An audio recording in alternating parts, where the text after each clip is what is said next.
hi mi tam tak chuan kan man pol mai thina hemi a point demarcation oma sakhona kan ti sang khovela engzani om ka hrelowa asang tel a oma ya sang chuang a oma ama ro chu mihring nun hma sa ngai toin morality chungchanga hian engkimi sakhona be zeu veka I morality chungchang lampang concern hrim chu sakhona be zeu veka mangthin kan nia kan thawanga ama ro chu tun age of reason teron chuak chawa enlightenment hun teron in hel chawa chunga chuan age of skepticism kan ti te tin tunanga phei chuan hei engeniang postmodern period neo postmodern ten te then chuan ke khan hun sang mihring in kan nei to a fin na thang le na ama ro chu mihring nu na thil la poi mo em mai si chu chiale tha diklo moi lo engkim kan soina heng kan te na hi chu mihring tan in atang kai je thil tam tak chu mihring tam tang kai to lo ala oma oma tam tak kan kal san to a pui thuna thak tak kan ti te le thil tam tak po ama ro chu I mihring te hi morality chungchang la boireng in hial na la nei reng kan ni tin nun po morality atanga in te chho kan ni wang hian ama sabera chuan sakhwana hi tundai me a chuan sakhwana le morality in zom nei pai bo thiala ni lo ti hi katan phung ni sala chumi a chumi akadin na chu moral realism ani a moral realism chu Andrew Fisher kan hrianga philosophical writer lar meta ethics and introduction to is to kan moral realism kan ti chu moral judgment kan ti hrim chele tha kan te phung hrim hi a then chu dikina then chu diklo the ama se khang a diklo na kha a mi hringa in khat dilawin a mi hring pialam mo engeniang independence of a person's judgment belief or desire in meta ethics and introduction ti le khabu khana zia ka I chu mi ani chuan moral obligation le facts hi anga mihring ten kan ngaya kan la nei si ani chuan in nga na ani awangai om ve tiangam pang hoi zong ani ome tin philosopher pakhat tho Nathan Nobisa kapo khan ale khabu pakhat ethics and epistemology ti chungchang khan moral realist kan ti te chuan moral judgment chungchang hi tiang hian an soi fi a ti chu a belief more to attempt moral reality hi aum nge ni ti nge nyang rinna pomna chumi rinna chu ani a chumi ni wang chuan moral realism kan ti hi they are made through by objective viewpoint of moral properties in a soini om jebera chuan mihring te hian chile tha diklo kan soi hi a chi sang oma stand sang le ngai dan sang po ma subjective morality kan ti ringot le objective morality kan ti ringot a po hian a thuang tel a ramification hi a zatel omani ngina kan soi tong khan nun cognitivism le cognitivism pa ngai oma chumi hnuai a po chon emotivism kan ti te moral relative vis kan han ti ang chi hote khang kha a sang anom ta ni chung jinga chuan cognitivism lampanga kan kadin na ania chu moral realism ania chumi chu mihring te hian diklo kan ti te hi enge ni fak soi theilo mai mit ni ila ne o mit ni enge ani fak soi theilo mai ila diklo omangai na kan ne ya nam sang in kan ti dan phung sang in ang lo ma se thalo kan ti zong poin ang lo ma se la thil diklo kan ti tlang pui nang hi omani a general ai nang hi om ve ni chung chu mihringa in ngata ni lova mihring piala mai ngata ni wangin chu wang chuan hemi laws of logic the laws of mathematics the 2 plus 2 is equal to 4 kan ti an chi te po hi tu man ring lo mai la mihring pialam panga om diksa ni mihring tu man ring lo in mihring te lo ma sila 2 plus 2 is equal to 4 amo laws of logic chu ngai ring ani don tho chen chia khan kan diklo ti hi a equation ai nang lo ma sila hemi pialam panga hi chuan morality kan ti apo hian diklo hi mihring te na pelama in ngana line draw na chin hi omani chu pathian ai ngat ani chu ani kan te me thina thiste chuan chumi ni wang chuan moral realism hi kan refute theya kan soi che theya adiklo na la kan point out the ni don chuan ka stand si thaka se chung me lova ama ro chu ke mana ka mu to china chuan sakhona tang mihring in nun kan thil fia chu ta tang chuan chiale tha in kim kan te a chu ta po chon nam sang ai nang lo ma sela inang china omani chumi ni wang chon sa khona le morality kan ti mihring ina diklo tha le tha lo chia le tha moi lo ti lo tur chung sang kan te na hi ala kal kop tha ala in here mani ti kha kan sei do ni o kha jong kan ni ro se opening statement informative view i academic batch ani na ron so ya ama ro chu i enge heta discussion kon le chan chu chak tung wa ge mo i bidang convince tung khani lem lo knowledge sharing mo kan khami kan thu pui berani ya trend i enge background in lo tak tak kan ni nga tro i ton shit te kha poi mo mo tin ke mani kan clear dan te chumi wang chuanin i enge informative the ang ber khan i kan ti chho je informative long khop me pu mon pu sai le pu hret pu sai pot chuan tu na hianin pudonga han som le ilang pudong la thiam o sẽ thế có thể mà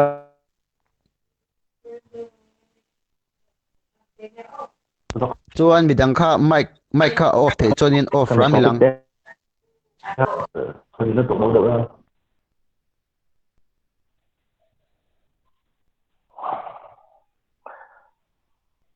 Alo clear clear kan ha te apa kan akan chat solok te ka sai to kha wana le morality hi kal kop kher atu lo chan religion le morality kal kop kher atu lo na chan ka lo tian be khar ka chan at topic ki azaw ran kum me i chat le thasian tung cha ani do ber me morality kan sai non chan a do tong ka te han sai la i chat le cha kan share thiam na chu kan thil ti tum kan nei tu na mo kan decision le kan ti tum kan action ate kha a thai ma thalo em ti kha ani ma ya a nai ta ka chon khami kha i mixing me mala in hatani kan ti phan the a chan chu i che le tha kan ti te du lo kan ti te dong jong kha mixing la in kan ya ma se e sa khona a ram te la khan sa khona hi a ram bar te re reng chu rin na le i lo na awanga in zui tiang na hi ne ta khu ta ni chu amoral lo ha chu ti da ni chu e a chan chu i in ti traina tanga thil ron kal re reng chu thil thau ngai lo ti na ni ta pakhat na le chuan sei tha morality kan sei ta tang mai han sei le photela kan background na chuan enge niang kai kan topic a chuan sakhona khateng hanan chumi ni chuan sakhona kan sei chuan christian sakhona sei bi gala chuan christian lo rom lo vela chuan ena rom la hian ama se bera in pathian christian de pathian hi amoral ti kan go phota ngai ni a source of morality kan zo don chuan tu pathian chuan amoral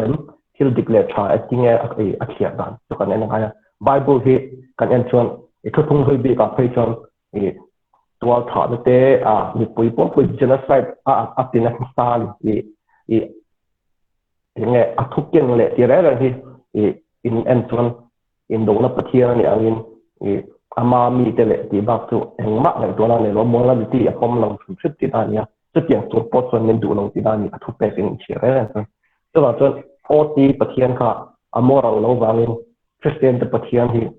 morality lakna na tlakno ti kha asai ngal the oma chon apahina ani chon ma sei so ma la tu tung thara ka ti ko iswar je ti na kha ka en le nga iswar je ti na kha moral teaching ani am ti kan thiet le ngai ta ne chu thu thung thar big anga chon ngai thut mai so long tu ba mathaya bu so thum pali ta kan chia chon enge ta khwana amarin na ai chung kwa te po ngai ne tur min du ta ne om je chu ka der tiang lai pom chu ne chung ta pom lo ma sem ka san ro tiang de khan ma ya khami lai athu ta ka wa la ne chung lo ma thai bu kon hang pom pali pom sari ka la no la ai ni song ka ne ya ma ami lo tong han le ting tang kha lo tha ka an lo pon ma thai ya hum som pali ni re ka te po tu ngai kan lu ti vel anu tung chang vela so ya ani kung kai na on sam de sai tu chom pu ho na tu sai ka kan sai chong nga akan chung de po ni se kan par ti mi lo tin nga ma ka ngai lo ati ti ang khai so de tin na ti ni tu moral lem kan ti moral chong lo ti na ni mathai bu so pa ni thum thum pa kan ku chon a good man brings good things out of a good thought up in him and evil man brings evil things out of the evil thought up in him atita tu genetic fallacy chung ni khan ta ni asan chu kan in thla chung awang kan feeling kan sel lo her chung lo wa ma se in thla chuan thil chu ani ni chuan nga tinge chu ti chung sia ti ha ko na kan ti tele kan in sing tam takin kan pom tlan thil ani wanga ni ti na ni ta ni nga tinge chu tiang ani chu morality chu kan se her si kan ti chuan ta ko na ari an ri mo to lo wa chia le chia kan ni tur te ama sa pera sai tu a kan se te ha kan sai ma sa bera kan Mizo machine ka chu social animal kan ni a social animal kan ni chuan khom tur kan ni tumi wang chuan kan khom theinan chuan mi pakhat takbir wat te kha afu to lo ba tumi wang chuan species anga kan involve tho chuan physically kan involve kon mentally in mo socio cultural evolution hi om nge ni chu cha le cha lo ni ma ni ma son na cái mà như gene kan dam chunga kan lo dam lo reproduction na tu khopa adaptation change ni chu kan lo adapt ve the na tu ta na morality code ti ke mani on ve ti na ni chu sa khwana ne in kung kai na ani lem na wa sa khwana asan chu muslim ta te na ma ta le muslim te kan en chon taliban te in an opchina chon an morality code chu sang đây này hay còn một morality code này sạc quá là anh cũng kể lắm đầu tiên là Christian morality kan en pon Christian morality tam dari in ha na chu Greek ko ho heta ma lai Greek le Roman ho lo philosophy lo in ha to na kha an chom được to awanga tun thenga Christian na na to politics mun chong to khan ni a to tiang san pai Christian morality sang tak ti om chong lo Christian tamna ram antinan South Africa lam panga pe kan pon Brazil te te ha te na po yang morality nei morality chale ram sang kang le om hian ning ai lo chu mani chu om je chu se sa khona bi khian eng ma thap na le sang na nei bi chung lo ti na ni Argentina le mu phai chu thil tha em hi a om chung lo wa a thalai kan lo lui sam kan therapy chu po hian kan ti thalai thei lo ti na ni pu mon pu khana ro se zo to a kilai no patong cha ate po an mani chuan morally just antiang an mani khina tang chuan thil dikani mase midang khina tang thil dikani am ti tu chuan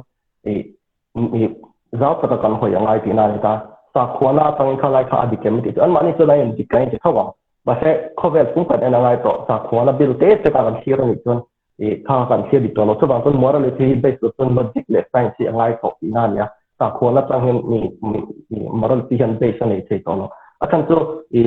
lâu in rót tay là mi hàng thả khát thiang mi em thì tay là iso hun lai khan sal te tu sal te tung sang a se khan an pu te khan rót tu ni minute di alo minute ni so an pu te khan rót tu te an ni po thuai tu ren ti sal bar kha ti reng lo tu nu ai sai de ta se no to bang chuan morality po hi missing te kanin kan changa kan kal chawang to yan cultural le tradition kan in so hawa in han so ma evolve chawan ni bangin ke ma ni bi ka hian ai kan dak pina ni tan to kan om no mun te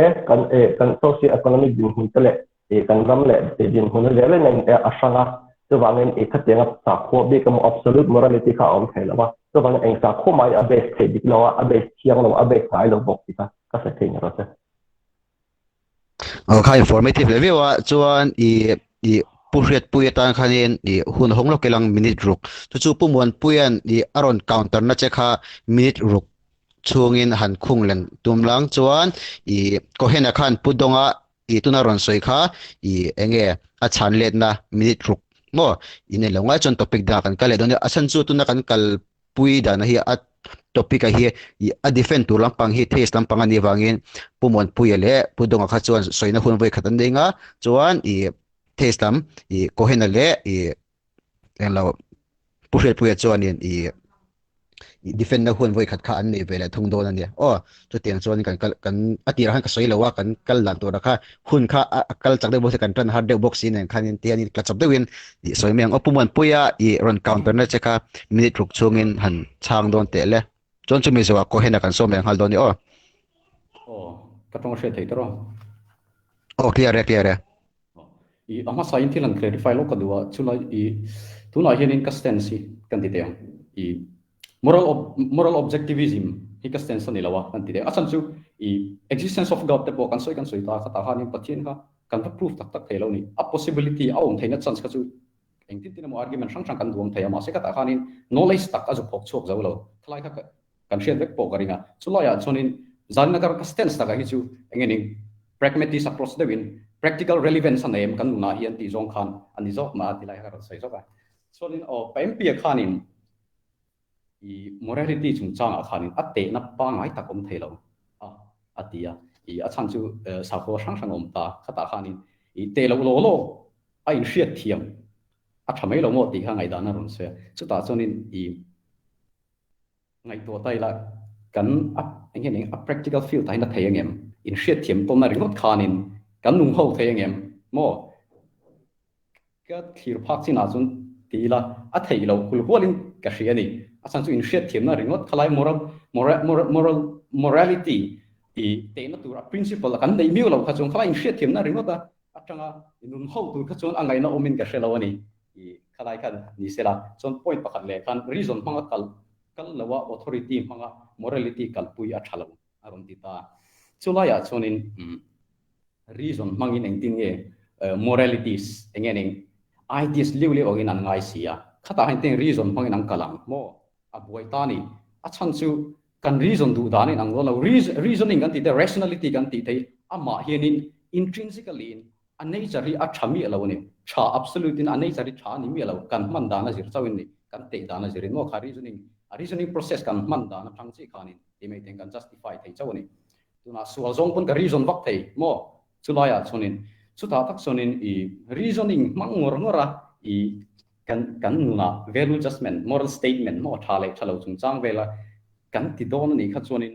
a boy theina chin kha tamani moral dilemma mo kala nge bias nge boy na tur kha tamani ti te ang I chu wang chonin I eta elo karon soi zoi I secular morality atang po khanin I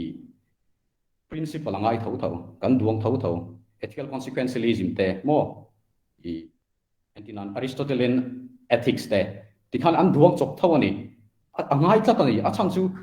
I azuin ha na anei lo chuan engtin nge kan ngai dan thawin kan define do na thale thalo kha mo cheng ho kan ni na hianin a boy don thau ani chulaya chonin a principle kha chu engpo ni se morality hi a objective mo objective lo mani se principle kha chu ai na tu ga mai kan anai deu themo han soi ru te tong khat clear lo deu tep zela ti khan a hre themo o chiang ti khan chiang e cho chulai chu I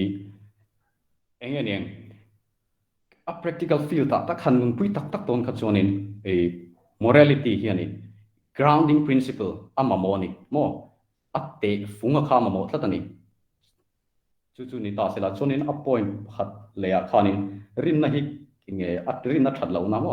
religious morality thatlo na ha kan thil ti in thiam chok nan kan manga ti jong khan sa adi khopa I chu adikani ma se chulaya chonin I thil pa choi kan du chu I you should not just philosophy from its abuse ti lai te hi philosophy ani tani religious te po hi a philosophy ka an man su na tin kan just tu ran ni lo mo chulaya chonin engeng minute ni alo mo minute ni scripture to defend tu chon engma ka thiam na kan nei lo ta I mas chulai chon ti thei thiam tak mo manga ta chon khalaya khanin is Christian doctrine ang taking kan nung rengem nge ni kan abuse zo kan abuse na tang kan just mena siam em ni ti lai kha lo in zo atana poi mo in ka ria khati zong kan mei ta se lo me pumon pe na chang le chak veu me thiamai ro chu I topic dang atangin nge alai ai kum kai vek don thawa soi tong khai moral standard te objectivity te subjectivity te kha kan la soi zel on thawa pumon pe khan du le topic dang khanin du le chan let na kharon nei mai se tunna ta ni chu pumon pe kha angoi ngai don ria mo chan chu soi tong khai test tampang defend tur ani wang kham chuan tu na kohenan pu donga opening statement akha enge Bible source of morality ta na athat lo na aron soi chok tawa heta kan enge society atan pon mo sa khona that lo chung chang kha kha kohenan topic be chan khan atu na lai kha pudonga chan le na kha ron soi le lok mai sem nit uruk ale nia donga khan opening statement a khan morality kan ti chu ami hringa in hatani atina bolaron trana ta ka lo chin chi keu meya ami hringa in nat ati chung si khan i angen yang bible pathiani amoral lo aron tinghal top me ni ta han thilin contradict om harin ga sia achan chu tuna ka ma chia hria ta mo kha o hria daron seng deuh khan i kami adu du lai han cherry pick awanga thili thalo kan ti don ni chuan i example soitai la mizo pipu te khan sa khwana tangin morality la mialo ma se i kami ni wang khan pipu te sa kho kha atha ti don nge ati don lo chuti ni chuan i jainism chungchang ten soitai la jainism chungchang tele sa khwana zai dam em me ni ti chu soyom ber poni ta ma ro chu du lai kan cherry pick ka athalo kan ti don ni chuan kami le chi khan subjectivity chungchanga aron soya kha tam takin i ania le theita ni tin entina tuna slavery chungchang kha lo soita eri suan chu ten kha tiang chuan atia ma se kha kha avars context a soi thiangem avars context a soi engen yang John Stott chuan taking the bible out of context is a fallacy atiani a chu min ro chuan thil hrim hrim a hi a context pona kan la don ani chuan a context pona kan la don ani chuan a context pona kan la chuaka kan judge nga lon ani chuan he hi a fallacy ani ngala tin du lai cherry pick thei chu ni na me umei amaro chu kha theological tak ani fan palo kan ti masa duwa tin chu mi ko nga chu ni slavery kha kan han soi zo ya amaro chu bible lali so soi mi pelama lali so soi ti poko khoi lai chinge ka chiang lova i tir ko pola soi ni omjok tak ani ma me theya i amaro chu kan soi du pakha chu tir ko polan boy tlan bo onesima aron kala i abula onesima christiana in pe tir ko polan i pu ne na dik takin le ro tin lekha pe ni lekha thona chu a filemona lekha thon kan ti hi ni ta chuan filemona te na hei boy tlan bo kan ne na lo kala in sirin hen aron le don amaro chu boy ang ni to lovin nang chu ring tu in awangin mizalen yu nau pangin lo muak tom che tin thuwa cha onesima kha mizalenin engen eng te ko por hana pon saka chu filemona na lo pom ta ni khatiang ro ro nga kan soi don ni chuan theological context lu ka du mi alwa zaine kan topic hi theology ni lo wangin amaro chu i khatianga cherry pick anga kan kal dona achulai chu ta chon chumi chu ka mo chu bang chun a thalovani kan tingal pang don ani si chuan i tahan fallacy kan commit ngalani British philosopher Roger Scruton i Christianity yan khovel thil ro pui tak pakhat pani min pe pakhat chu literature ani a pakhat chu secularism ani ati hi apamom ka ti em ma chan chu western khovel lam pang thira khothlang lam pang university tuna i atheist tam tak thona po university khovel lar ber po hi Christianity bultan ani voni thlen point kung Oxford kan ti te Cambridge kan ti te Trinity College kan ti te tin heta America la ma chuan a ngen yang i yale kan han ti ang chi ho te Princeton te chu wang chuan khang zong kan en ani chuan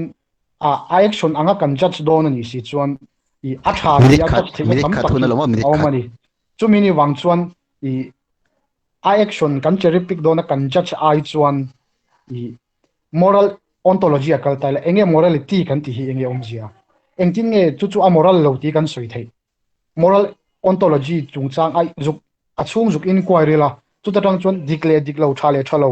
kha kan thia thang the do ni chu CS Lewis a British lar tak thujiak thing khan soya i GK Chesterton zok mo kha khan morality kan ti hi art ang devin abstract view ma sela line kan draw na chinangai a omani ati kha ke chu ka din na ni chumini wang chun thil pani kha cherry pick atanga athalo kan ti top thei don ni chi chuan i thil athalo ti tore tam tak om don na chumini wang chun subjectifying hata ni si chuan a subjective kan va thlir thiam puile chong si lawa kan generalize popa kha ke chuan theological taka kada han pa lo o chuti ro chuan aron opening shim kha engen yang i world view thatak pakhat athar kan thlir pha khap ero khat chu thilomom takani ka ti thung ole pudong apa chang le chak ve the tro amai ro su a defend tu lampang kha niktat box ro chu chuanin topic danga kan kal le anga chuan i khong screen an karon share le lo kanga chuanin i helampang hi i hriat puyan bularon tran lenga ko henan aron zo manga chuan I pumuan puya pudonga o ti khan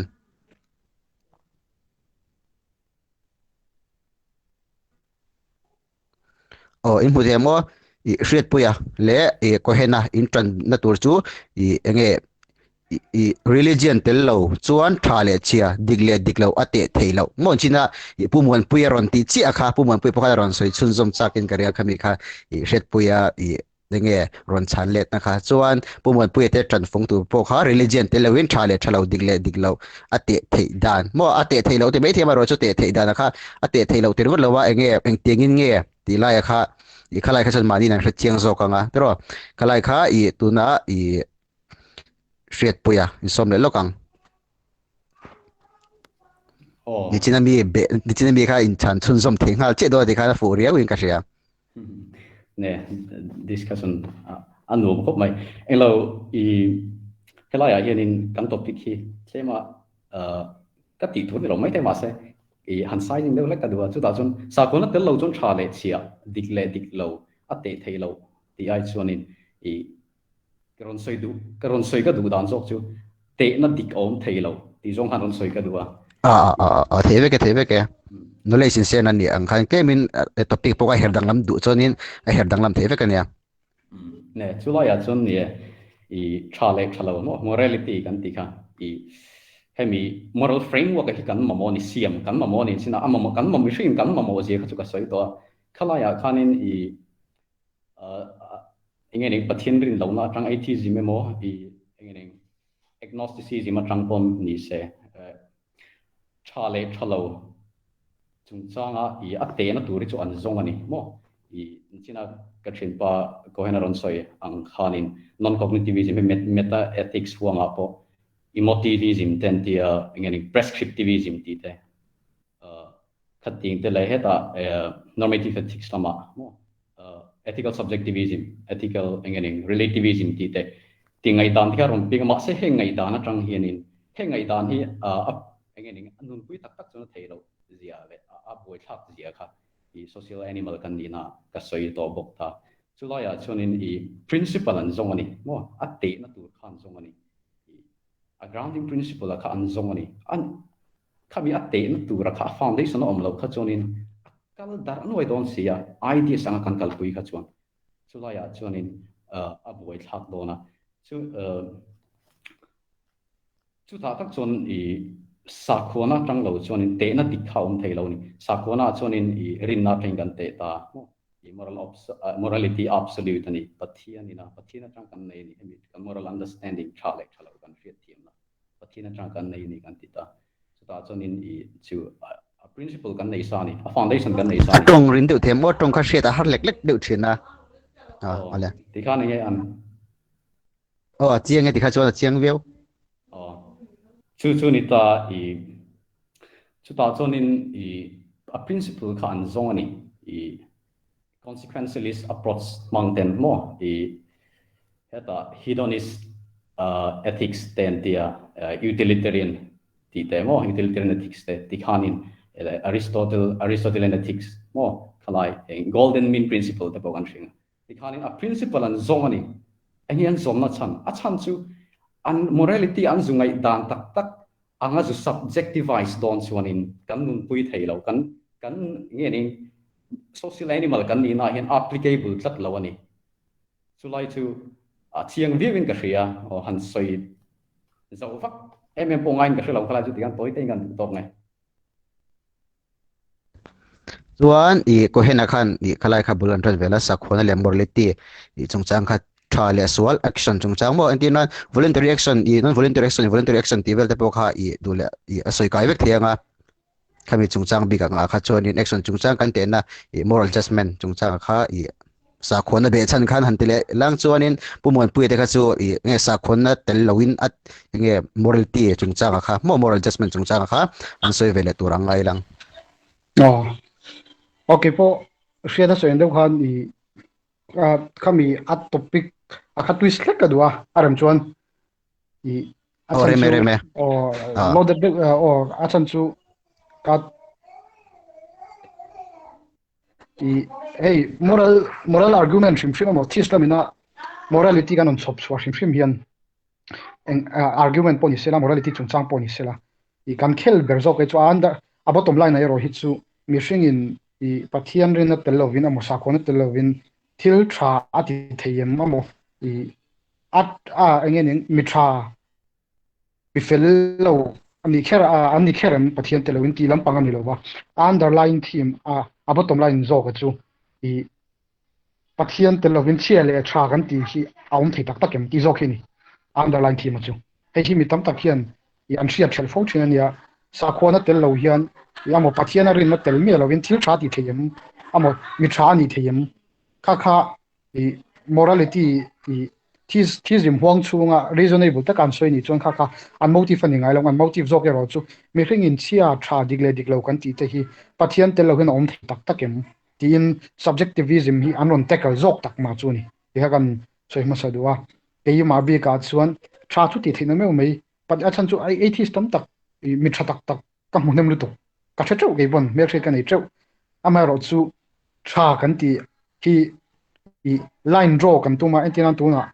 I no pang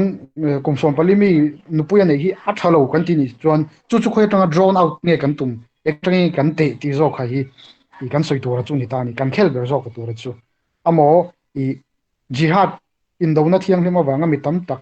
ti hluma hi a thalo kan ti vek ome tu pon ma se kha mi thalo kan ti kha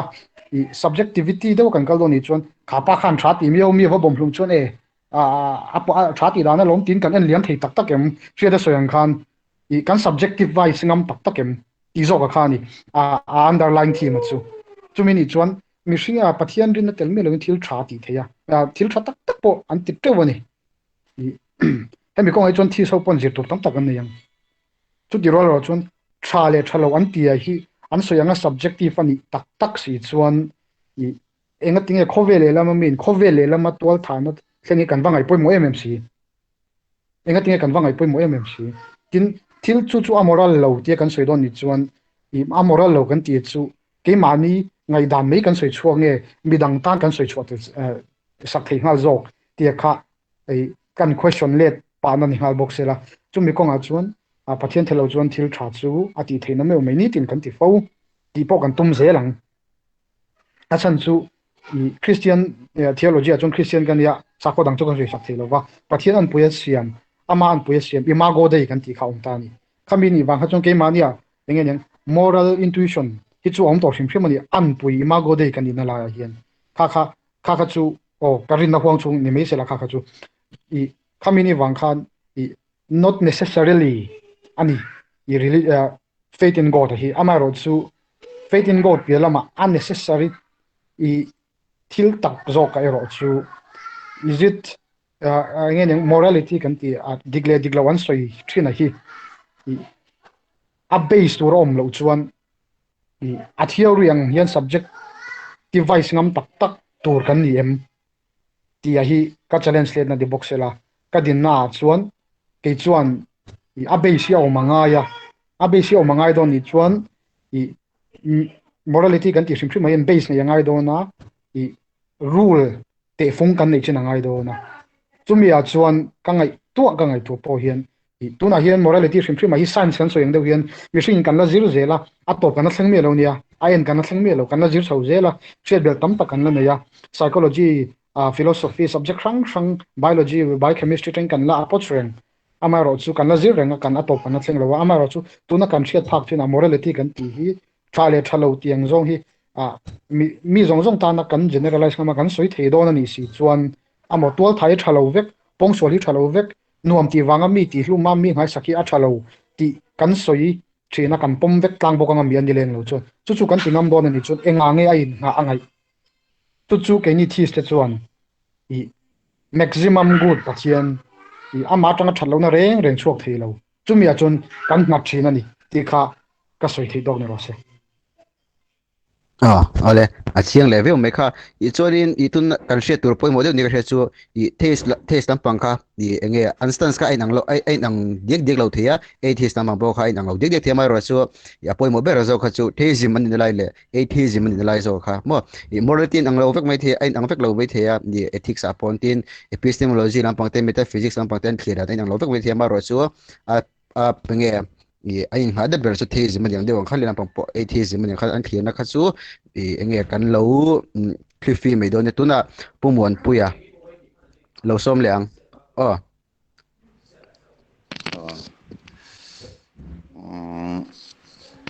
minute riat ni china mi kha soi tab gila shet puya meaning lo na kha pragmatic ta ka ngai tu chuan nia chu clarify ma sak ka do pragmatic ta ka ngai tu chuan tuna hian kan khotlang nun phung ga en hian sa ko na hi ka thuwa da bo top thei po ni la ka du lo ti chu ka sei ma sa do san chu pragmatic ka chuan tuna kan to dan hian idea ngor nei to lo tuna kan dan to sa hi kan ngai tu te la ngai to kan dan to sa ko na kan base na sat to dan ngai to hen kangam big lawa chu karan sai phot do ma se tuna mi su ideals angani hi kan sai idea kai ma ni ngai tu na chu in siat sakila chuan I sakona chung lampang kha chu nia soi tum lo sim sim san chu sakona as a whole ang top khan morality he na in kai noi na ang kha kan topic ni dewin ka sia a chung ne loin chuan tuna kan hetia kan soi lai me khian sa khomi lo pon cha kan han ti cha lo ka han ti sim hian kan ril ro om to me singa hian pathian ti ani nge ni lo poshet kan silo tu man me singa hian kan nei sa to ti hi chu a chiang to ka hei hian tu na kan ril ro ina idea om dei to ke ma ni point kan ringa moring lo ma chuan china ron soi zo advantage sa khona abuse na kan sa khona abuse na te kan soi lawang ti kha mai kan hai de the mo tong kha riat that thelo trepa sa khona advantage kan soi chona abuse po kan soi tur ania chu thil ni na tur dik tak chu nia chuan I reason chuat hiam ti kha kan reason chuak reng jok asan chu self aware being kan ni na self aware kan ni na kan ta na ke ma ni kan in identify theya ke ma ni ta na thatur chu ngai tu thei kan ni na hen thale thalo chu om hal top missing intelligence na keng hal top khol po hi self aware siam taila angai tu thei hal thawang chu thil kal phung sim thale thalo hi chu wain we kan ke ma ni well being hi chu kan ego de hian aron piang chung hal top ka intelligence a hian chuan sa khuana hian a basis kha promote na chan ber khai ta sa khuana hian basis morality a basis ron siam en chik taila sa khuana zong hian missing idea pakhat ma sa khuana hian lo ngai lawa ma se a principle po eng ma san pa ni chung lo ma se authority chi bel sa khuana hian eng ma idea san pa moral idea pakhat ma basis pakhat ma sop chuan ei lo sa khuana hian authority assume authority kha assume hemi ti dan hi hemi pathian big du dan hi o hi author kha kan mu si lo chuan authority kha assume to authority chi sa khuana ron ken bel anaya standard eng ma a ken bel anei lo chu wangani sa khuana po tam takom reng standard pakhat ma ken bel anei lo basis kan ma mo ti hen sa khuana hian chan mun pakhat ma nei lo chuan ni china pathian kha pathian in nile tual tha adik lawati wangin pathian that tual that su ti nge pathian soyan I wangin tual tha kha dik law khami ringo ta pokhan pathian ama zo tur om lo chen eng ma basis nei lo je chu khata ringo ta pokhan takngal top pathian sa khuana in basis eng ma nei bel law authority ron dat authority azu ma chu chi chu chuan I chu tianga blur ta kan I lai chuan in bumila hei pom tlang ila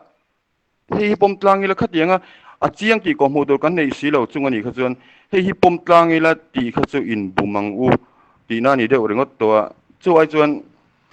mishing tu po hian a chian lo zia sia ni sina in rem tlan na ka ti ka ran soina chan chak po khani chu ramdan hi ni tarenga pathian in hei hi soya hei hi adang lam thei lo ani ti a anua ti dang lam tum le de boxi chan chu morality from him hi i luxury ani na sin oma mana kan moral anga kan ngai lo khatuna mana immoral ang po kan ngai lo khatuna immoral anga kan ngai to chan chu kan nuam sak na in akeng khatiang khana in thak thina ni se morality hi chuwangin dang lam thei ram dan kan nei hi achatok viewin ka sia in bumai chuan pathian authority va barlu ngat a chuan basis kha in chan berani chuan basis ani na pakhat ma in se khang kalam mulo this is jong ka sai meng ole ma thatok view e chiang tok view mai tro chuanin pudunga kha som le lang pudunga kha minute create in le a le pudunga somang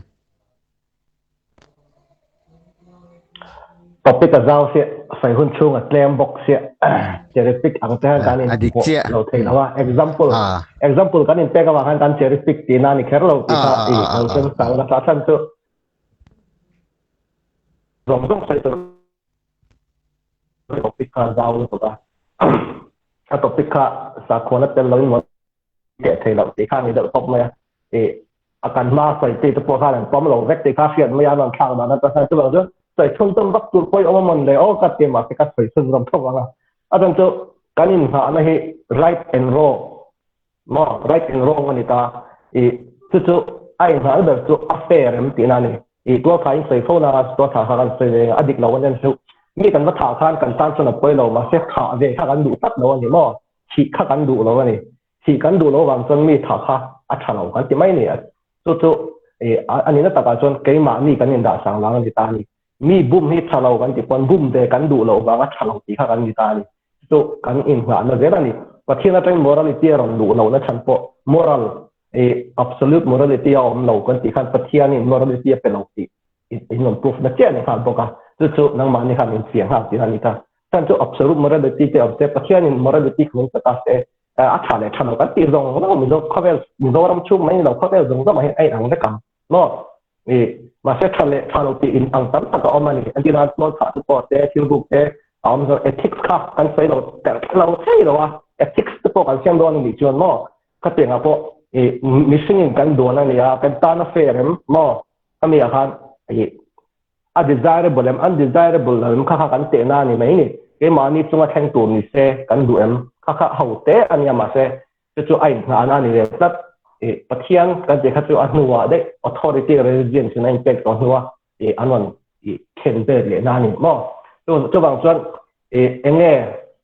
the best way to live mo e engting e kan nun that ber dan kan ngai to thenga engting e he situation a hian thil khaber kan ti thiam ti na kal tlang atang morality hi ro kam chong tong ni sa tu ke ma ni kan that klat e ai nga na bul da chu e share ta yang khan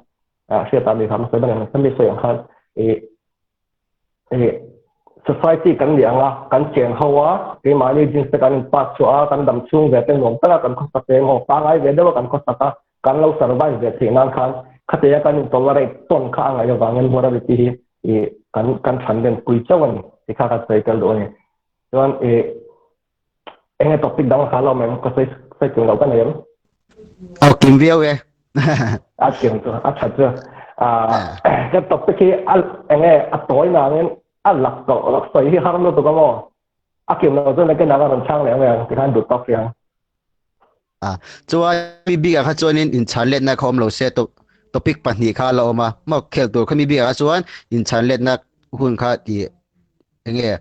i omlo se chuanin i topic danga kan kal lenga chon topic danga mi tur hi society be chanin soyangai don to ta mo ka ngai poimo oniak chawang society kha kan ngai poimo de uleka chuan shet puya khan bul min tran sak le se pero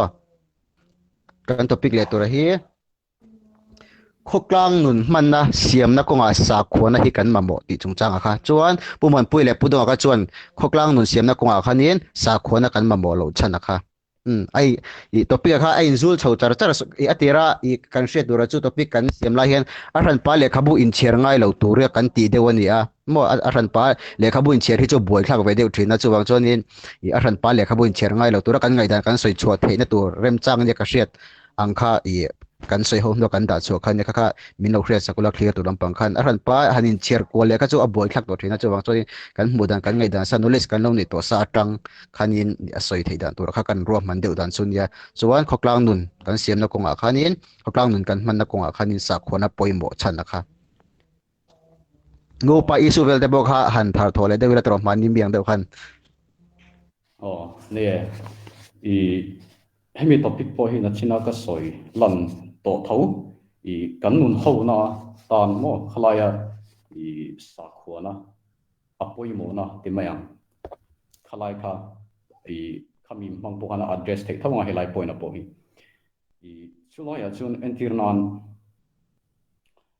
hemi secular morality kan ti kha choni na china ka soya ang khanin kan physical well-being hi aron address bi kan hemi kan physical existence mo khobela kan khobel nun bi ka khani chuloya chonin entinan physical existence priority as nei tan ka chonin he secular morality poi our mani mase chuloya chon emotional being kan detail na ka soila na kha khalaya tak khanin a fail ka thina ni secular morality hi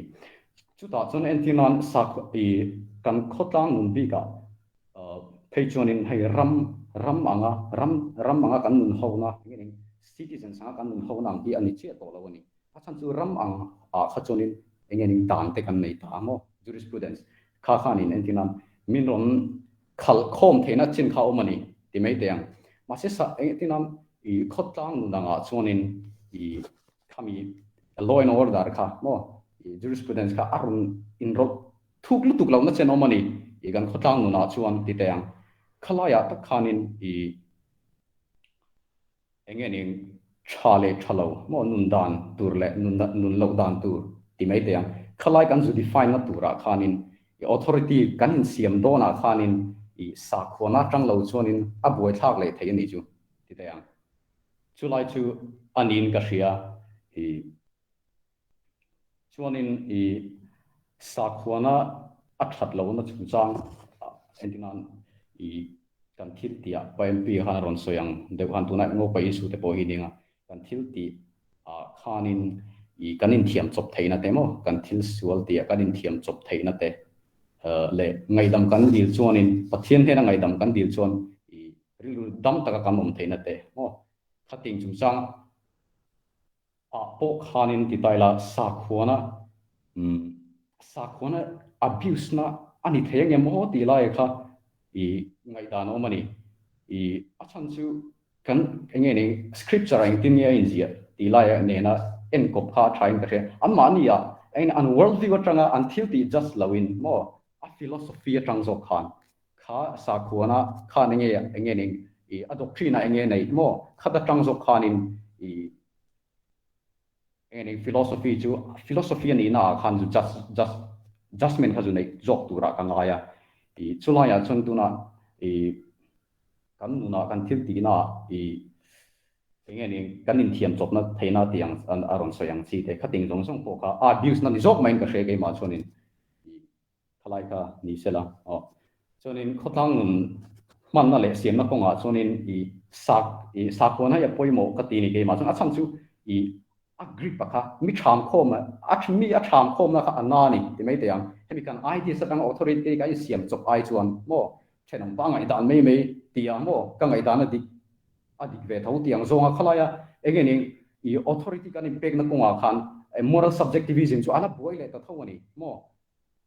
chuta tak chonin sa khona kanin ha chuanin mo sa khona kanin ha chun rin na tangin thil dik lo thei lo mo Bible ina asoi but Christianity bika telu taila Bible ina thale thalawa soi chiate khatinga zu argiwa zu niare na kanen to tak lo ni mo chuta tak chonin engeni nget zoka min phuar khom theina kha sa khona tang chonom ta ni chulai chu kan nun hona sa khona kan nun hona engeni practical relevance anaina applicable na athat big na nia ka zu chu ania July 2 May tese ko hena kha khami chungchanga khanin minute riat an soi velela chuanin kan ka tir ta kalo mai pal chu hemi discussion top lam panga hianin sar a somale thian pa zu tan i to atop kharnan ron siam do na khami kha i atop thleng khan ni atop phat tu tur te khan ta an mu dan an ngai dang kha i soi se ka du dewa atira han kalau soi the ingila no re thian do nya le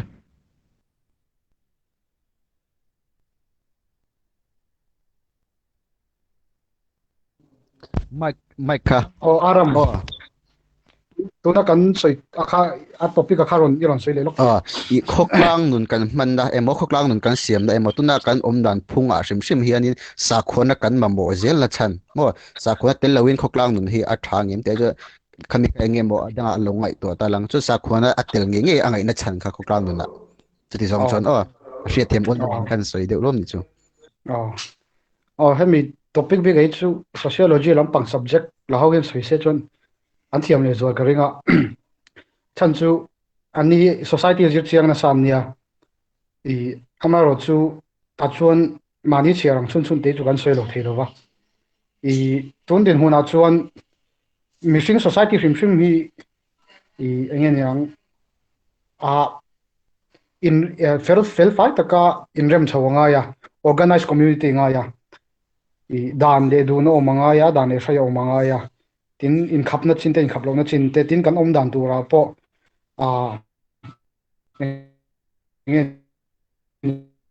yang chu tiang kha tiang om tu i chu mi khami chu ti lo tur tiang thlenga voi thleng po da na jam zel kan nia i tuna society sang en kwal po hian nia i sa kone chu kan lo bo lo zel chu nia hei an chiang da wa entiam ni ka hria da chu organized religion hi chu kan lo mo shim society function na tan hian a chan chu i mishing hian kan nun phonga te kan nun omzia te le thil sang subject sang anianga ta chuan in hana engemoni base kan nei amo i thil reng a fongvon tur hi kan mamo kan dap ani endian tuna mandeu khan kan thawanga 60s 80s hobor po khan 60s 70s 80s po khan khothang lama chuan science logic kan ti lar em ni i sakhwana malmak thaka i an mau sama amaro chu i sakhwana angdeu chia thawin science thil khan kalpui ta thawani hemi kong ai chuan abigin mizo society ang te hi entaila mishing carefree lu tukan nia adel dura zui omthin independent life mo i engen yang chu tiang chu kan mo i chu tiang chu kan mo han ti thin mai la i pol thil hi kan mo hrim mai ni tin tu no pa incident khan ni kan soi kai lo thelo wa athar lam boga i mizoram thil thanga chuna rap thak pol tak pol nianga kha i papa khachu vua klum chu ni top meya alam dan chuan i amaro chu khang kha achunga nge thlen ti kan ti chuan mi mal mo pu tu chu kan hra chuang mi lo amaro chu pol ro chuan mo pu thei ta ni pol mo pu tu rom ta amaro chu chung pol chunga action la tur po chuan pol tho kan du ta ni i chung pol chunga action la tur pekin i kan pan bera chu i engen yang pol thil tho a hu ho thil tho in action la kan duwa tun ramri issue chung changa po ei tun aram ria boina kan tok me ka amaro chu ti jong po chuan a hu howa i min khai khom tu le mishing te kan cluster khom na tur ta na kanin nga na kan von khom tur ei ta ko for in sui po kan soeng do hian po khom a tran rol na tur chu kan mo tho ni chu wang chon mizo te chu ei khothang ra pa tin an america te europe te po christianity atlang hiam sa khona atlang hiam kan ti rolin muslim te an pung thura tin engen yang research an nei pekin i khotlang in opna chungchang a hian sa khone chu ala poimo ni ti chu atam jok vo thil ani zela i engen yang achar changjok denomination ang jogin ko thanom lo ma sela churchless christianity kan han tiang chi te tin heng ei joyce meyer paul te le tiang ho te an ni organize thep thop ni lo ma sela engemoni mishing min bain khom tu hi chu mishing hi chuan i involuntary de chu kan jong tho ni ei tu fin ria ta sanga mekar kan han tiang chi te chi sang an fuan khom thina i amaro chu amala an tlat kha an tan chuan survive na chelu tuk chuwang chuan a hu howa mishing poi kan omala ngai tuna i khotlang thil thuwa mo thenom ten lo in ti boi taila chunga po chuan min trana kan dik na hailang tu turin a hu howa thil kan ti tho khangai ta ni khamini wang kha chuan hei chu sociology taka ron thlir thiam de hi chom se ka du khop meya soi thu em turin emi lampang ai chuan i knowledge kan elo wa ka thiam na pawni bok lo ma ro chu ke mana personal taka ka lo hmu ve da na hi chuan i engen sakho nei chu kan lamamo don chau in alanga i British philosopher tho han ko le taila Roger Scruton na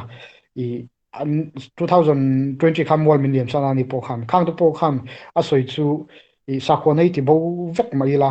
i sakho na ang lampang chi hi chu mi hring hi chuan kan la inven le don tho tho atia chu atheist lar tak i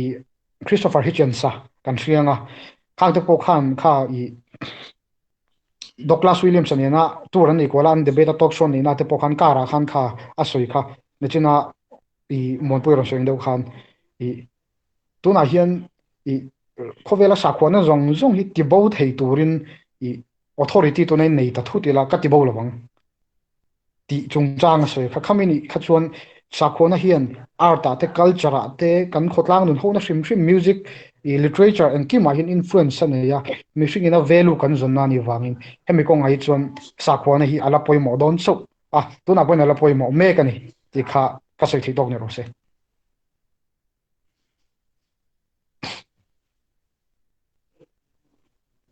i pumuan puete lampang kha he i khungang i khoklang ram kan ti i Finland kan ti Netherlands ang te kha khu be chan te kon han soi ula mo tin sakho i nge klak na ram India kan ti te khungang i Israel kan ti te mo khungang be chan te kon in nge informative de ngai khle don tiang pumuan puya le pudonga pumuan puya minute riat chuan pudonga minute riat le pumuan puya somang data zong kha chu pudong aran ti te so ka thia ka thia zong ai lo i bo anh lo zong zo no sa khu na kan mo lo ti mi kha pi kha kan move ke ma ni move tur kha khotlang nun siam na ko nga sa khu na kan mo lo ti kha tro o sa khu na kan tu na tun din huna chen kan mo sia kha khani sina ka soi to to sia ma se sa khu na hi i thil trul ani em ti zong in ka soi ti zong chen ka soi me yang thil trul ani na an ti ang zong in ngopa isu khan en taila tun ngopa isu kha kan soi ta lo lo ngopa khatia thil ti tu te khan ni le sa khona changin sa khona in pathian in hei du lo ron ti top thian omem atte ulo chan chu hebrai bung som pani changa chiar se sual dawin thisen chu khopin in la chang lo sa khona chu interpretation a Christianity dinga pe chu interpretation a in ngatani chu wangin sa khona hian tran mun authority du zong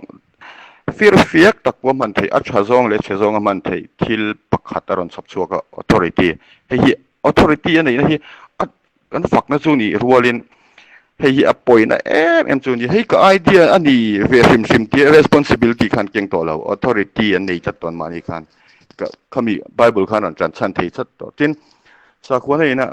tuna kan din munai po hian kan value system hi a ngor a ti chene sal tuka khotlang ta na mi tho lok ram ta na mi trangkai le tuk tur te ain hei hi K3P in mangania ti ve kan value system a khoi na sat zia hei poi zia chumo hei ta ke thil poi le tukan ya thil tuna chen kan mamo mi maltin hian kan mamo an la tam viau wangin ka pai phal lo chu ni na in mamo lo thei ta se ti hi chu ka thil mi mal le vela hian mamo lo thei ta se in hnim nan mamo lo thei ta se mo control tel lo in ngai tua chat na chan tur hi in ngai tua har ve thei ta seng chuan ka du thu sa ma ni rengang sa ko om lo hi chan chu Christianity ngat thei chu ngai tua chiang ila government ania ma hi Israel ho an nun na thu nei tu om chun sarkar ania ma hi chu hetia ramdan ne na kan han chopol chen government pani in su ni diktak chon government pani in suwa a strong ani thu kal pui dan hi chu wangin thu nei tu pani in kal tak hi an om dun tlat to ta hian chu wangin a fil lo lu tuka pol kan mo mi sing ka ho kan am chon pol kan siam mei ti adik renga heng te po ma se pol dang ne na te khin chi ni lawa authority pol dang hian authority an keng vengot ngai tlat lawa asan chu an taxi driver association te khan pol an omani me ya hei hian cha le chia judgment hei hian thu nei na ne ni ti hian Paul tu ma an ding ngai lo Christa ko na che hi Paul satiang ani lawa evil hei evil lutuk na ne chu apak data vel kha chu putangan an ti to te sa thui ka nei tam lo hi chu soi tur hian pudonga kha indengem pudonga kha ron neno le se chuan pudonga soizo hianin viewer lamatangin zona emo soizui du na om chonin hun kan hong o zona tu pokhain zo thenga chonin emo comment zui du inom ponin in comment zui theng o pudonga pudonga ni ria chung kunam han zo very hen viewer lamatangin zona emo soina hun kan hong don ya na chin khan kana ka chedaya ka chok mak ka randu le thei lawa atir lawa no sei kha ka lo se chiang lo dawa tuna topic takha at ka pen lo dang han sei le zoi khoklang nun kan siam na kunga hian sa na kan mambo kher lo chan mo ram sang saka sa khoklak klak ram te om ta sa khoklak ram te om ta ai thakop mai zona kha thakop mai han ti don da zongai tu zen zu khop khera ngai am tiang de wani ta Mizo society mi ta tangin han khir tai da Mizo society member ton kan ma mo khapang o khap kan do an ti ta kan khop ta reng ta ni mo in khom chung chang an sei te la morality in na na ber nia an ngai tang pu ni more in khom hi mi zawa chen kan ngai pu mo me ma kar duan chắc ngành cô kan moral corrupt gì chứ hay alang reng ta achalo ina ni ta ni mo ya ni compute tut kan morality ka am jian nei lo mo kan chet pha kha chiang renga in se nga zinga nu ting hawan in kho ma aran chu ka nga te mi zo chu nge mo bazar ana in chu hot khu ta nga chu tak ta nya nga in kho ma wa kan morality am lo tina ni tom je chu kan in kho men morality a eng ma lok na nei lo kan sa ko na hian cái mà ni advantage cho tan kan la ani lo chen so kan tak tak dong lo ti kha ani la an ron soya mi tam berin a dikan ti wang khana diktina ni ser dong lo sa ko na hi kan mo mol tak primitive tak nia kan ngai kan pe ni chuan ni kan lama mo ni ang chu tu ati theyang achan chu tu na ko chu zu khap kan sai chung ta sai tai la kan mo la ko lam pang ane hai la kan de vai pot luk lo kan ngai kan khap tak chu ni maya ara chu kan mu hai ma ni lo tu na ta ko na po cha ma mo kan ngai ya kan mo ai kan society ani la thil rup te in o lum te thil sa lo tak ki vai ho ai kan tin na sa lo to kan nam ple te ran ya acha kan tien acha chuang lo ti na ni mo Japan te ni la mo atis population ang tamotok German te abikin ta Netherlands te South Korea te and bekela khatia sa khwan la run lo na pia nga khan mishing nun hi asang ka nga asanga boina aslem bokani sa khwan la run na pia Afghanistan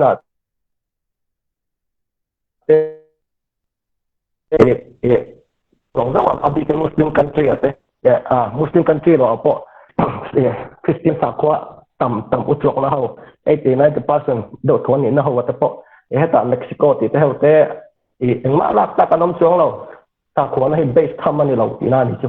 chu kan nan ti ra am je chu sa khona hi mo ti ya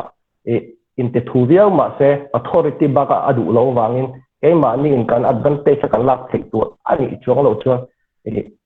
enge ji om lo mo na kha kan promote mai chau ani mo na le hun kho rang na kan promote mai ni chu ai chuan mani taka mishing kan education is key anti kamo kan educator khamia mason tur kan kal the don chon sa khwana le kun mu na he kan be kal san angai ni sa khwana kha achevek e ti na ro chon do achan chu thil hi achevek the lo bok khan atina atheism dong lo po achevek dong lo thawni chu wa se non religious stand hi tuna chon khovel pui nei to chon achaber she các tiểu thay đâu anh chú non religious tầm nắp tiếng à mình sinh đến hơn thà after fayan tăng cao rồi cả rồi sa khoan anh cũng mục nắp tiếng à anh nhầm dễ là nè thì cả các thứ soi như thế chọn society đi cả mình sinh ban tu tu cái sa khoan này cần một chỗ nào mà society cần ông tổ chọn khoa lệ tuổi cần nia cần vào ông tổ chọn sa khoan này primitive tu cả cần ngày tuổi anh vắng society cần một bằng sa khoan cái lúc khi anh ai tổ nào nên dan phai anh zukala sa khona tel kharin zu ko mi mo mi society en valuta an mani ti dalang en tia free taking oma mo kaka ania the primitive way of finding the truth and they can hina sa khona le pathian jong nei aka chu a primitive to ma lai khir na ni to tuna chu kan chakang to a global village kan ni to a morality pai globally ya kan pom kan the tur kha sa khona base lovin mo mishing zong tan a fair ani a tha ni ka ti thia turin ani wang to wang society a po sa khona zong kan pe lo chuan mishing da dong tu ni ka ta wang sa khona mishing antinam sa khona mai ba ko fan tu chang an sei tai la upc le president nei pol thei lawa ke thik te nei pol thei lawa sa khwa te an thut ho thei lawan ti theu kha sa khona tum chu ni society hian ama mo to lo kha te am mishing khiat kan na dai dan na bang siam tu kha ma mo to lo so chon enge kha tiang dai dan na bang kha chetin non religious tiang hi nei tai la sa khona kan da kal pui dun ipon mani enlightenment ang khan kal pui ta zo la khom lut te pathian thoi lut te ngai khap lut te ai chon ma kan so nang Mizo society tan pe chuan ma so na tu ri tam tuk kan khom nem tu ko wang ti tur kan nga kan ti thelo phan sa tuk na kan tho thelo phan sa tuk mo abi kan sarkar ha thokho mo kan valuable time kha kan pe ne sa tuk he sa ko na hian ma le lau kan thia re ka mo am ji am lo chuai chuan sa khona stand pe chung si khan morally in mo wai me ang pona ne mai thai kha tiang khan midang ta na thil thati tur kan na kan ron te kha a thazok ta in khom mai chona a fu zok mo kan na kan ron te dik ti tu kan ti te dik ni kan hria ta kan ding hlam ta te kha atang ka zok ko chuan dik ning kan ding am lo hai ta asam men ron khoya chu ti se kan tia kan sarkar angoi thuak pa kan te pre tho dong pada ben hau ang khat ba ne ang kha sa ngoi thup mai kan minister le mle hau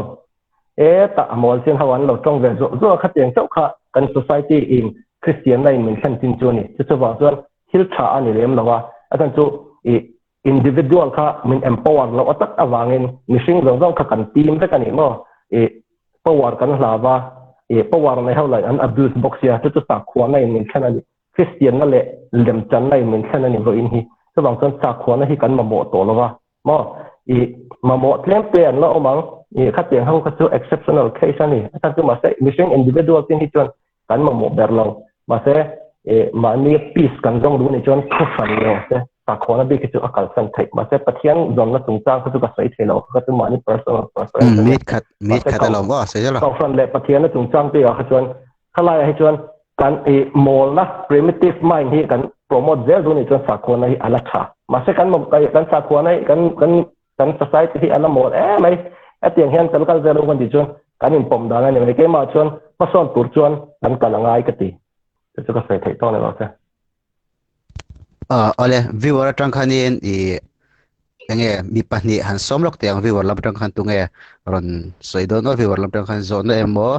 comment zui do tan hon hong lokang minute nga viewer lam tang en topic pa khata lo ba zona paron zo chuna china pu dong ana ron soi no launa christianity chu launa in min control la tia ha launa khai le thil chian ni ha ngot sana kha ka bu tiam lo ta kai ma chon launa po hi thim pai tak bina man thain karinga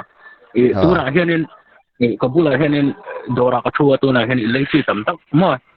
te hai ai tur ti sang te ta ka ta ni mi lo ta chu misina achanga kan entonen nge po ni la tu man min hu lo chi te polo ta ne lo ti sual po ni la tu poi ma kan sai le tu ma ha va kher tu mi lo na khan lo na in min control zone in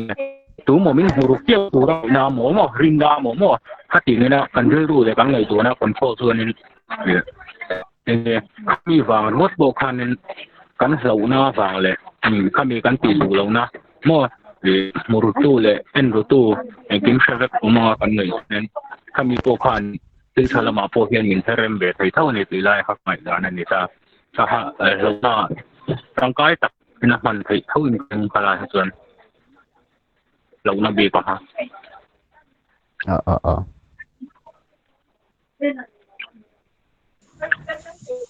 अच्छा ngal do ni le zo the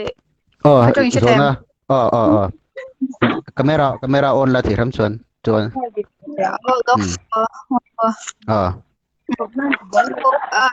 Theological ko ngai thaman cha lo atopa pudonga soiga ka ron neng lo lo kaban neng ege religious non religious countries si an changkang zo kang khani na ron soita ege changkang ate na kha ka shedua chuanin ege sutia non religious countries an changkang di so North Korea te khu ideal country ni ka ring runga ta North Korea te khu ege ideal country in ase kan she omzia tur ang chi te mo chuanin abak ka nge ka atla chobing ka ron zo dang ka thei hil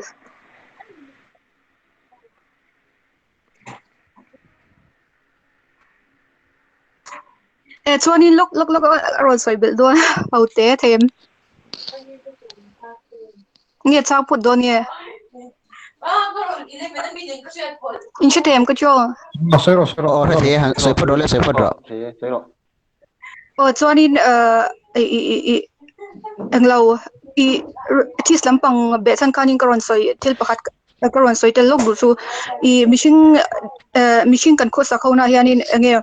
dan hi chu acha te meu kan nun ka shwai dik turte til sol kan wrong actions la ka changa min ve total judgment dik min pe turten au ma chate meu ma se khami pi ala ma khanin universal moral dictates hemi ege hetatan hemi atan hianin enge sakwanai kan mo ga ti ve du ni elo enge mishing min govern tu wa chuanin dan te su hey society angte te ponin ege katiang ang new morality ang khatu kan nei beng ma sengin as a whole universal ta ka mishing min govern to chuanin universal moral dictates kam mo ta chu mi tak chuanin sa khwana kha apui mo karon sa khwana kha ngai ra apui mo karon ta chuanin mania i mo pa case ang te ka po khanin mizo moral dictate changin thil an kalpuita internet tlomngai nan dikhanin miswalan defend tani tlom ngai na mizo tlom ngai na mangkhanin ka soi tu mi che thang chu ka cha mizo tlom ngai na mangkhanin I angron defend ta le wan pui lo cha tahanin kami pel shet khanin han ngai to se universally takin enge Christian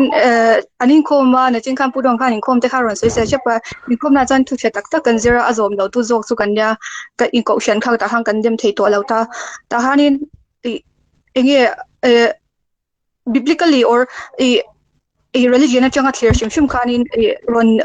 ron kam perspective atang khan thil kharon clear se ta hanin enge decision dik tak kha an siam thena chance ka asang kalauti be mi ta harin karon soi tum ber chu mishing khatianga ko sa how tur le ringwal inwal khai taka ko sa how tur te khatiang kha chuan universal moral dictate kha kan mo chis chansan lampang khanin karon be du za tu chain ko bla chu ni mai lo me pudonga le launa chungchang le khungang enge Finland kan tite khu happiness index an san mo an san chan big na kha I sakho enge pudonga omem kami chungchang kha happiness index an san chan big kha ya lo na chungchang kha ya sai chin chu de kalom ma se lo na wanga thil ti lo kha thatna ni lo kan ti thayang achan chu sem lo wang so ta kan ti lo ni chon ke ma ania moral kan nei chong lo tina dan dom tu chau kan ni wang so bang chon lo na wanga thil kan chu ma ania ma am jam lo mo kami wang khan more obligation kan le lo dan ani mo exact ko ni se dan enge sa ko dan ko ni se khateng dan ti lo wang chau kan ti lo ni ka chon enge missing pa ngai mà anh thuộc mang lo mà anh thấy nó bộ mang lo các anh lý na người ta mình không primitive tất cả những anh tí na người ta phải tổng kan khát tiền mình chân khát tan cái chuyện sao khó nó khát chuyện là ngay lo nó chúng ta vào bể thấy anh khi khát cần là gì chứ anh là ngay khát tiền là mà sẽ sao mi dòng ta này rồi chứ anh ngay cần phải thấy lo chân từng individual mi bụi tất mà anh ngày tuổi thấy cha để cha lâu xía tỷ lâu tuổi xía cần tầm vàng cần tầm của nó ha kan sei thang ai kan chu lo na wang no ta kan ti lo ni chuan khamia khan eng ma thatna no ti ha ka sei chan do chuan ne North Korea kha ani hai chu special case ania e asai lo thei ba North Korea ta hi chu e dictatorship ania ti lu na fa kan ni ta ti lu na hi amoral lo sa shim ti na ni a this country in chan pot ti lu na ni ta ni e chu ba da khala ka chan ke ma e non religious te na person e an ma ni e North Korea na kha an non religious ta kan ba to lo an ani an pu te ha communication ni wa kha te kal kha an ni mai ta mo chu ba sun he me exceptional case ni tang kan na kan te na chu kan sei da kha ta e mi pui te mo sum le pa ya an hot le ngam sum le pa ya boy na om mem mo e khot lang nun ai li mem mo chuan enge in en kol na i sarkar le mi pui chang chang en kol na thaim ka teng dong jang kha te ngai chun mi sing nu na zale nem mi sing nu zale na kha poi mo berani atan chu sa kho kol mu na re re chun mi sing han zale na limited ta kan le ni an sa kho kan zoma an sa kho dan kul mu tak tak te la mon puen an religious la moral dictator ne ran ti anga ka se thun jong cha an mi pui te an du da na an kal la ni lem lo chuan mo khata khan sem the ni chen khata khan enge ti thai mi sing khan zalen na pa ngai individual freedom kha om lo ina ni USA te ang te khai chung thai chu adik lo shum sa kha la North Korea chung chang a po to ba chuan kha kha chu enge atiran sai cher pe kang de tak tak kha nia North Korea ba ki chu atiang kho hi dam chuang lawa sai thei po ni chuang lawa an pu ber he sa khoda ngai pe thut te an wa kha ngai pe hal mai don ti na ne ka kha chu bang chuan chu midang anga sai thei po no chu special case nia ma se apum pu yang a chuan sa khona la run lo ram pia mo mishing an chang ka nga general man cha a sarkar an chaka chu tiang ja chu thilam da ni chuan enge sai mai ka nemo khat ka nen ka se ka chu lo ti ram ran do ka pa lo okay na chang kang ten na ka sai zo che an sing khan adi ka sai zo ni khan ni chuan chang kang ten na ka sai zo chuan ituna I last topic ka kan kalanga last topic tur hi karon sel lokanga hi chu anga inom do na chuanin ko hena khan buron tran ve se angoi rei du toin ka she ko hena khan buron tran se chuan shet puya khan ron chun zum se pumon puyan ron datlenga pudonga khala sa o kan last topic tur hi nun omzia zonna hian pathian kan mamo chan nun omzia nei tur hian mo meaning of life kan tin nei tur khan pathian oma tul na chana kha ko hena khan buron tran se có hiện nay sẽ thêm có hiện nay sẽ thế chân nun ông sẽกันsốn na con à nun ông sẽกันchán na con à hiện tại sao phone naกันmà bỏ chán minute read nia nun om zia sei chuan nge existentialism soi thela nga ya I hemi konga hi chuan amaro chu kat soi tan ma in thil tuna jani zona chungchang khat le man check lo ka du chu minute khat le khut ka inspire nga nia dijing han donga poka kan comment zau du pa chu generalization hi kan be ma thin ma mo ka ti chan chu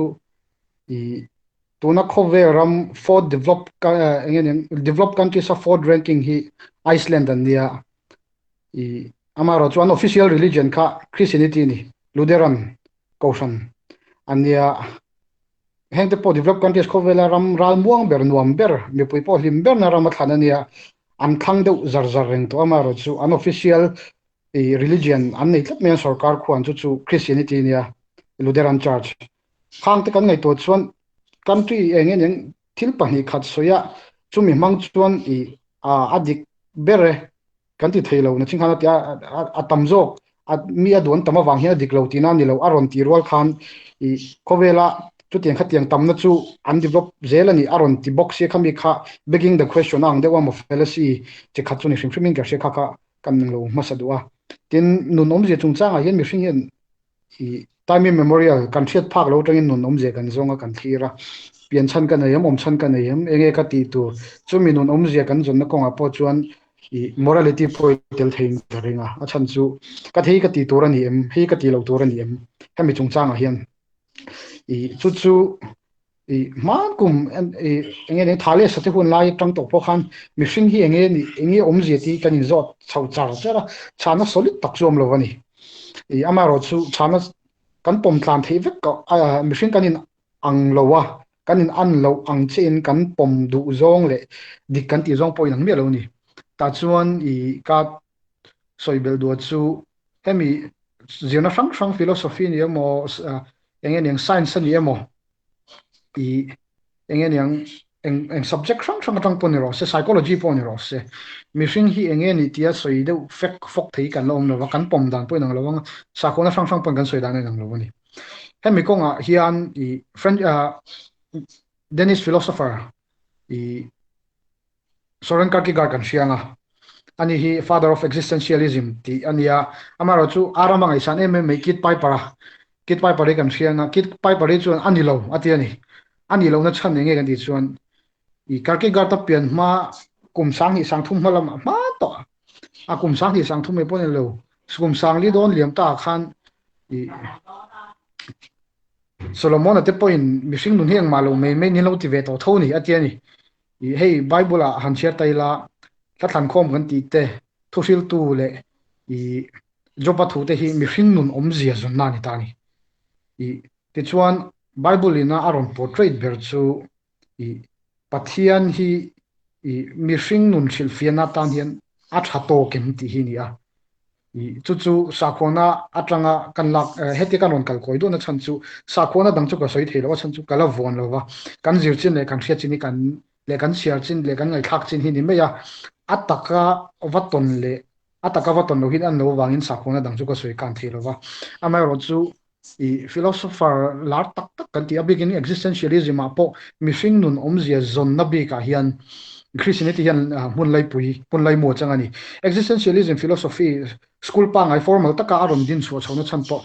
Soren Kierkegaard and Bible manga mishing nun aron reflect wangani so da chon mishing nun hi thlauna khatani a ang sa soya kan seveka ang sung chang de ron soi ka ya engen yang ti khana nuwa ama atha sang ron dol tu chi sang heng sartar kan ti te Heidegger kan ti te mi sang pon mishing nun anon soi chota eta Gabriel Marcel kan ti te thlengin chumi konga ka ngai tu hian mishing nun omzia soi fe nei science atangin a theilo mo sabera chun achan tu science chuan mishing nun azir chiang kan ti hian a biological level ani metaphysical rem soi tel reng lo mishing nun kan soi chuan thisen tung chang a soya lungphu phudan te enge minti nung ti te kan thok function dan che science un azir chianga abigin hei basic hardcore science kan tiang big che biology big anga te han soi tela khang a metaphysical rem kha avazir talovani chu wang chuan mishing nun zirna le kan nei na ma sabbel chu sa khona ni avoni thleng po pur kan la chona mo voni thleng po source kan la lak na pakhat chu sa khona hi ala ni tho tho ani achan chu khovela mi fing ma sa jong te sa khona base hi atam zo kan nia sa khona base lo po tam takan rolin hemi ni wang hian mishing tena nun omzia filfia na chung changa kan material nei hluber le thaber chu sa khona hi ke chon ala ni tho ti hi ka tan hmang ani a chan chu voinia hian sa khona telovin nunom zia hi soifia tum taila ke mani tan chon tina tuna mentally sound kan hi chuan satar te soyanga mo kemu te soyang tak takin kanun meaning hi ke ma chu ka in build thei po lo ni mei thei ma se torna ro mo mek lungai na ro mo mek te amo in thatum gan ngat te kha kan va pui tak tak theim inu nom zia in siam sak tum ro tin approach dang atheistic approach hi kha ho tang han kan va chaw tak ngamangem ti zo ki ni tani chumi concern ria kan soilo ni chuan ke mani mishing te ina material kan nei that le mishing nun kan la khatala mo mishing nun kan soifia na konga hi chuan ke chuan sa khona hi ala poimo ka tia hemi chung changa hi chuan undefeated champion ala ni kan tiange adik le dik lo chu thuran ni ro se kha chu philosophy of religion topic san lo ni ta sela adik le dik lo chu thuran ni ro se mishing nun kan silfia na konga fables po ni ro se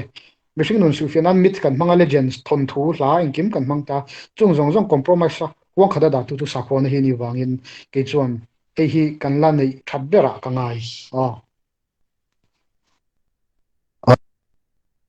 me kha ko hena ron se ka chon tu na hret puya ron som le ngoi re to boka ni hi hret puya hretemo le cái trong cái thế mốt thì khăn clear re